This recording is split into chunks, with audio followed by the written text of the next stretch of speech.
നമ്മൾ കണ്ണടച്ചാൽ, നമ്മൾ ഇനിയും മുഖം തിരിച്ചു പോയാൽ ഈ കുരുന്ന് ജീവൻ അപകടത്തിലാണ്. 15 ലക്ഷത്തോളം രൂപയാണ് ഇനി ഈ മോനായിട്ട് കണ്ടെത്തേണ്ടത്. നമ്മളെല്ലാവരും സഹായിച്ചാൽ വേദനകളില്ലാത്ത നല്ല നാളുകൾ സമ്മാനിക്കാൻ നമുക്ക് സാധിക്കും. നമ്മുടെയൊക്കെ കയ്യിലുള്ളത് അതെത്ര ചെറിയ തുകയോ ആകട്ടെ, നിങ്ങളെല്ലാവരും ഈ മോന് വേണ്ടിയിട്ട് അയച്ചു കൊടുക്കണം. അവനുവേണ്ടി പ്രാർത്ഥിക്കണം. ഒരിക്കൽ കൂടി ഈ മോന് വേണ്ടിയിട്ട് നിങ്ങളെല്ലാം മുമ്പില് ഞാൻ കൈകൾ നീട്ടുകയാണ്.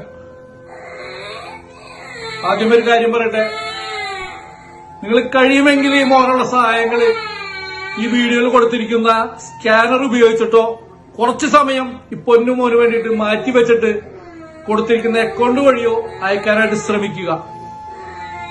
ഈ മോന്റെ ഒരു കരച്ചിലൊന്ന് മാറിക്കാണാനായിട്ട്, അവന്റെ ഒന്ന് വേദന ഒന്ന് ശമിച്ച് കാണാനായിട്ട് ഈ കുടുംബം ഇങ്ങനെ പ്രാർത്ഥിച്ചു കഴിയുമ്പോ എല്ലാവരും ഇവർക്ക് വേണ്ടിയിട്ട് പ്രാർത്ഥിക്കണം, മോന് വേണ്ടിയിട്ട് സഹായങ്ങൾ ചെയ്യണം. നമുക്ക് ആകെ സമാഹരിക്കാൻ കഴിഞ്ഞിട്ടുള്ളത് 50 ലക്ഷത്തോളം രൂപയാണ്. 25 ലക്ഷം രൂപ കൂടി സമാഹരിച്ചാൽ മാത്രമേ ഈ മോനുള്ള ട്രാൻസ്പ്ലാന്റേഷൻ നടക്കുകയുള്ളൂ.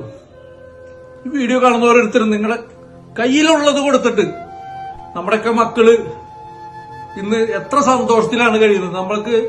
അവർക്ക് എല്ലാ സൗകര്യങ്ങളും നമ്മൾ ചെയ്തു കൊടുത്തിട്ടുണ്ട്. നമ്മൾ ഈ ഉപ്പാടെയും ഉമ്മാടെ ഒരു അവസ്ഥ നിങ്ങളൊന്ന് ആലോചിക്കണം.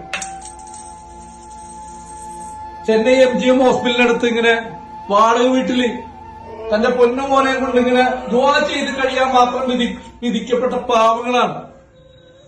ഒന്നുറക്കെ കരയാൻ പോലും ആകാതെ ഈ മോനി കിടന്ന് ഇങ്ങനെ വിഷമിക്കുമ്പോ നമ്മളാണ് കൂടെ നിൽക്കേണ്ടത്, നമ്മളാണ് സഹായിക്കേണ്ടത്. നമസ്കാരം, ഞാൻ സാജൻ കച്ചേരിയാണ്.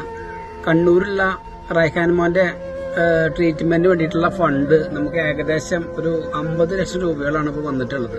നമ്മൾ അവസാനമായിട്ട് ഒരു വീഡിയോ കൂടി നമ്മൾ എടുത്തിട്ട് പോസ്റ്റ് ചെയ്യുന്നുണ്ട്. ഇത് കാണുന്ന എല്ലാ നല്ലവരായ മനുഷ്യ സ്നേഹികളും ആ മോനെ ജീവിതത്തിലേക്ക് തിരിച്ചു കൊണ്ടുവരാൻ വേണ്ടിയിട്ട് നിങ്ങളാൽ കഴിയുന്ന ഒരു തുക കൊടുത്തുകൊണ്ടും നിങ്ങളാൽ കഴിയുന്ന ഗ്രൂപ്പുകളിലേക്ക് മാക്സിമം ഷെയർ ചെയ്തിട്ട് ആ മോന്റെ ജീവിതം രക്ഷപ്പെടുത്താൻ വേണ്ടിയിട്ട് എല്ലാവരും നമ്മുടെ കൂടെ ഉണ്ടാവണമെന്ന് വിനീതമായിട്ട് ഞാൻ പ്രാർത്ഥിക്കുകയാണ്. നന്ദി.